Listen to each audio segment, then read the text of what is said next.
सुनहरी घंटी वाली गाय। जैसा कि कहानी के शीर्षक से पता लगता है, सुनहरी घंटी वाली गाय की यह एक कहानी है।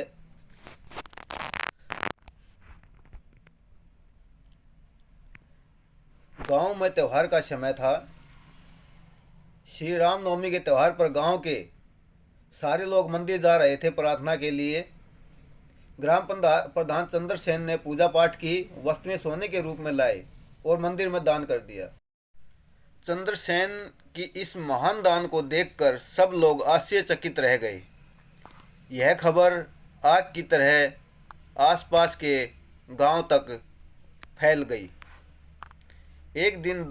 एक दिन दो लोग इस बारे में चर्चा कर रहे थे। इसी दौरान एक चोर ये सारी बातें सुन रहा था और फिर उस गांव में जाने का निर्णय ले लिया। चोर सुबह सुबह मंदिर पहुंच गया। वहां वह कक्ष के दरवाजे खोलने की कोशिश करने लगा। जब दरवाज़ा खुला तो अंदर सोने की चीज़ें मिली। जल्दी में चोर ने सीढ़ी नहीं देखी और आगे फिसल कर गिर गया। जो भक्त मंदिर में सो रहे थे वह जाग गए और तुरंत उस दिशा में गए। चोर वहां से जल्दी भागना चाहता था, परंतु उसने सोने की घंटी उठाई और वहां से भाग निकला। जब तक खुले पड़े थे और सब कुछ बिखरा पड़ा था, उनको समझ आ गया था कि वहां चोरी हुई थी। सब चीज़ों में सोने की घंटी गायब थी।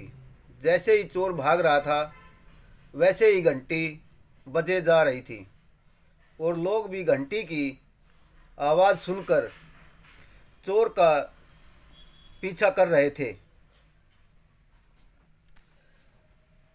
चोर को समझ नहीं आया कि वह क्या करे।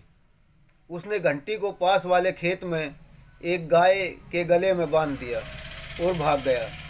जैसे ही घंटी बजना बंद हुई, लोगों को समझ नहीं आया कि चोर किस दिशा में भागा। हर जगह ढूंढकर वापस चले गए। अगले दिन चोर वापस खेत पर आया और घंटी गाय से वापस लेने की कोशिश की तो गाय उससे दूर भागने लगी। चोर भी गाय के पीछे भागने लगा। गांव वालों ने ये देखा और जानना चाहा कि यह आदमी गाय के पीछे क्यों भाग रहा था।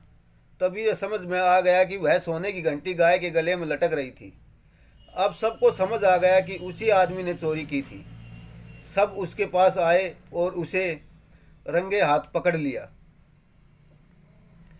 इस कहानी से हमें यह शिक्षा मिलती है कि अपने पापी कर्म से चाहे हम कितना भी दूर भागने की कोशिश करें तो वह कभी मिटती नहीं है।